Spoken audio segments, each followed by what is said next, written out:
इस लेक्चर में हम स्केलर्स, वेक्टर्स और टेंसर्स के बारे में जानेंगे। स्केलर्स वो फिजिकल क्वांटिटी हैं जिनके पास मैग्नीट्यूड होता है, वेक्टर्स वो फिजिकल क्वांटिटी हैं जिनके पास मैग्नीट्यूड और डायरेक्शन होता है। ये सब आप नाइन्थ और टेंथ में पढ़े हैं। अब बेसिकली टेंसर्स क्या है? टेंसर्स बेसिकली स्केलर्स और वेक्टर्स का मल्टी डायमेंशनल जनरलाइजेशन है।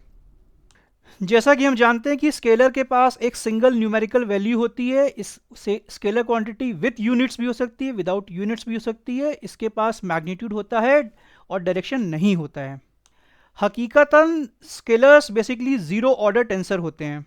मैथ्स के टर्म्स में हम बात करें तो ये बेसिकली एक नंबर होते हैं, जैसे कि 5 है, -3.2 है या पाई है। तो प्रॉपर्टी आपको क्लियर है कि इसके पास मैग्नीट्यूड होता है और डायरेक्शन नहीं होता है।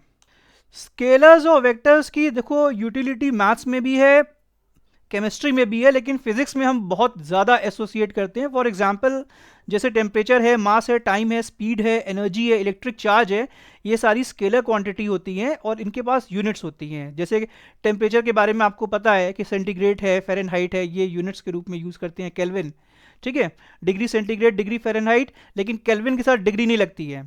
ऐसे मास में आप किलोग्राम जानते हैं, टाइम में सेकंड जानते हैं, स्पीड में आप सेंटीमीटर पर सेकंड या मीटर पर सेकंड की बात कर सकते हैं, एनर्जी में आप जब बात करते हैं तो जूल में बात करते हैं, और इलेक्ट्रिक चार्ज की बात करते हैं तो आप कूलम में बात करते हैं।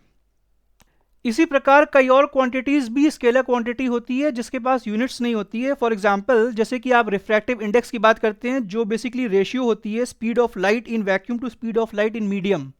ऐसे कोफिशिएंट ऑफ फ्रिक्शन की जब आप बात करते हैं तो बेसिकली ये भी एक रेशियो होता है, ठीक है। ये होता है फ्रिक्शनल फोर्स अपॉन नॉर्मल। और आप जब पॉइजन्स रेशियो की बात करते हैं तो ये बेसिकली रेशियो होता है lateral strain upon longitudinal strain.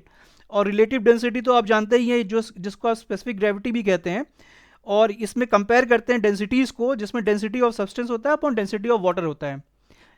अब इसके बाद जो एफिशिएंसी की जब आप बात करते हैं तो एक तरीके से output energy upon input energy होता है। ये रेशियो ऑफ एनर्जी और पावर होता है, ये परसेंट टर्म्स में भी लिखा जाता है। फिर जब हम लोग स्ट्रेन की बात करते हैं, ये change in length over original length होता है और इसकी कोई यूनिट नहीं होती। फिर हम बात करते हैं रिफ्लेक्टेंस की या ट्रांसमिटेंस की या एब्सॉर्प्टेंस की। ये बेसिकली ऑप्टिक्स में यूज होता है। ये प्रपोर्शन ऑफ एनर्जी होता है दैट इज रिफ्लेक्टेड, ट्रांसमिटेड और एब्जॉर्ब्ड। इसकी यूनिट भी कुछ नहीं होती है। फिर बात आती है प्रोबेबिलिटी की या क्वांटम एम्पलीट्यूड की, जिसमें आप जानते हैं प्रोबेबिलिटी जो होती है वो 0 से 1 के बीच में वेरी करती है।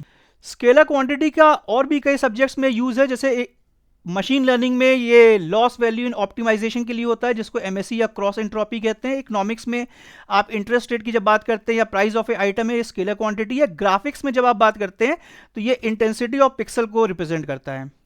अब आते हैं वेक्टर क्वांटिटीज पर। वेक्टर क्वांटिटी जैसा कि आप जानते हैं इसके पास मैग्नीट्यूड होता है और डायरेक्शन भी होता है। अब एक चीज समझिए, इसको रिप्रेजेंट कर सकते हैं as a array of numbers. Example अब इसको समझिए, जैसे कि वेक्टर ए लिखा आप जानते हैं A X I plus A Y J plus A Z K, जिसमें आई जे के ये एक यूनिट वेक्टर्स है along X axis, Y axis और जेड एक्सेस।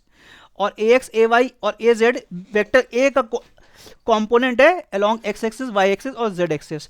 वेक्टर ए को इस प्रकार से भी हम लिख सकते हैं जिसमें ए एक्स ए वाई ए जेड लिखा हुआ है डब्बे के अंदर, ठीक है। अब बेसिकली ये 3 लिखे हुए हैं यहां पर, समझ लो, है ना। 3 कंपोनेंट्स दिखा रहा है, 3 मैग्नीट्यूड या 3 कंपोनेंट्स। तो ये क्या है, कितने डायमेंशन का है ये वेक्टर? 3 डायमेंशन का। Vector basically first order tensor होता है। यहाँ v के ऊपर मैंने समझाने के लिए तीर लगाया हुआ है कि ये वेक्टर क्वांटिटी है। तो ये बेसिकली जब 2 डायमेंशन की बात कर रहे हैं तो देखिए 2 कंपोनेंट्स हैं 3 और 4। और जब ये n डायमेंशन की बात करेंगे तो ऐसे ही इसमें n कंपोनेंट्स हो जाएंगे, v1 v2 से लेकर के vn तक। फिजिक्स में देखो वेक्टर्स की बड़ी ज़्यादा अहमियत है। Example force, velocity, displacement, acceleration, momentum, ये सारे के सारे सब क्या है, वेक्टर क्वांटिटी। इसके साथ में इलेक्ट्रिक फील्ड, मैग्नेटिक फील्ड, बहुत सारी चीज़ हम लोग पढ़ेंगे जो सब वेक्टर क्वांटिटी ही हैं। खास बात यह है कि इनको हम ऐड कर सकते हैं, लेकिन ऐड करने का तरीका अलग होता है। वेक्टर लॉ ऑफ एडिशन अलग होता है और स्केल भी कर सकते हैं। जैसे किसी भी वेक्टर को हम किसी स्केलर क्वांटिटी से मल्टीप्लाई करते हैं तो उस वेक्टर की ताकत बढ़ जाती है, मैग्नीट्यूड बढ़ जाएगा। है ना, उतने ही टाइम जितने मान लो 5 स्केलर है, 5 से मल्टीप्लाई करोगे तो ए वेक्टर को, तो ए वेक्टर का मैग्नीट्यूड 5 टाइम्स हो जाएगा। ऐसे ही वेक्टर का हम डॉट प्रोडक्ट और क्रॉस प्रोडक्ट हम लोग अभी जानेंगे, ठीक है। या पहले के लेक्चर्स में आप देख चुके हैं कि दो वेक्टर्स को जब हम डॉट प्रोडक्ट लेते हैं तो हमको मिलता है एक स्केलर क्वांटिटी।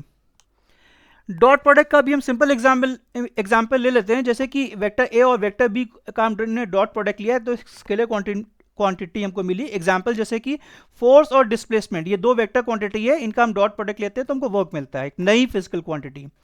ऐसे ही क्रॉस प्रोडक्ट में जैसे एक vector A cross vector B, तो एक नया वेक्टर हमको मिलता है वेक्टर डी।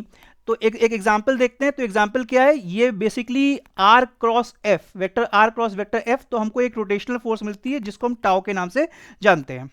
तो बेसिकली आपको क्लियर हो गया कि वेक्टर को हम ऐड कर सकते हैं, स्केल कर सकते हैं, डॉट प्रोडक्ट निकाल सकते हैं और क्रॉस प्रोडक्ट निकाल सकते हैं। वेक्टर की यूटिलिटी या कंप्यूटर ग्राफिक्स में भी है, जैसे for example direction of light है, कैमरा है, ये बेसिकली नॉर्मल ऑन सरफेस होता है।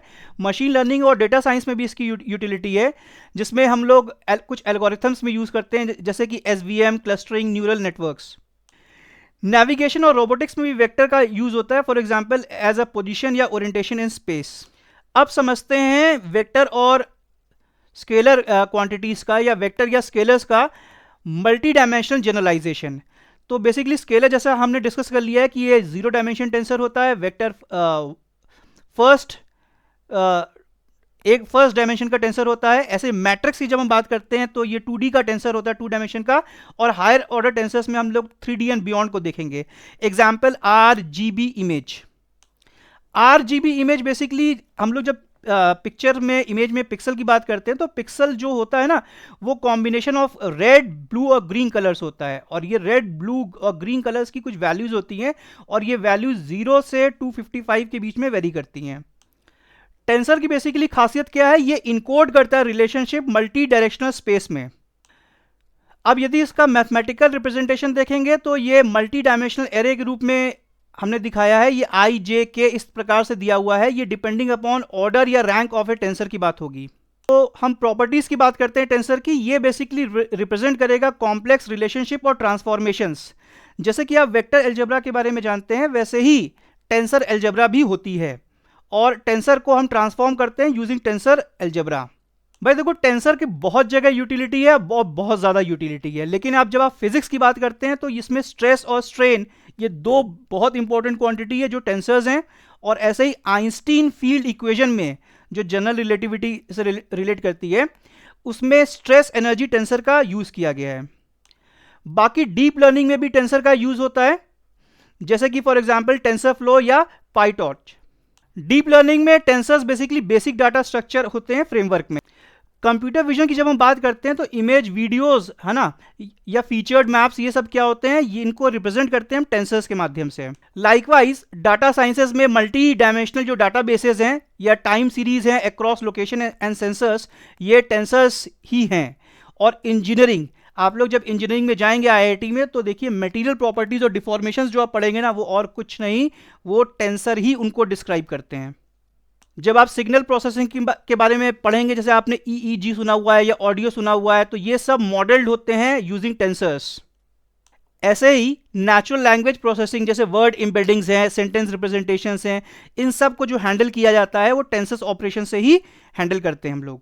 अब फटाफट हम लोग समरी में समझते हैं कि देखो स्केलर बेसिकली क्या है, 0 डायमेंशन का होता है। एग्जांपल जैसे मास है, टेम्परेचर है, इनकी तो यूनिट्स होती है, जिसकी यूनिट नहीं होती वो भी आपको पता है। Example refractive index, probability, efficiency, ठीक है। इसका कोई डायरेक्शन नहीं होता है और इसकी सिंपल वैल्यूज होती है, एक न्यूमेरिकल वैल्यू ही होती है।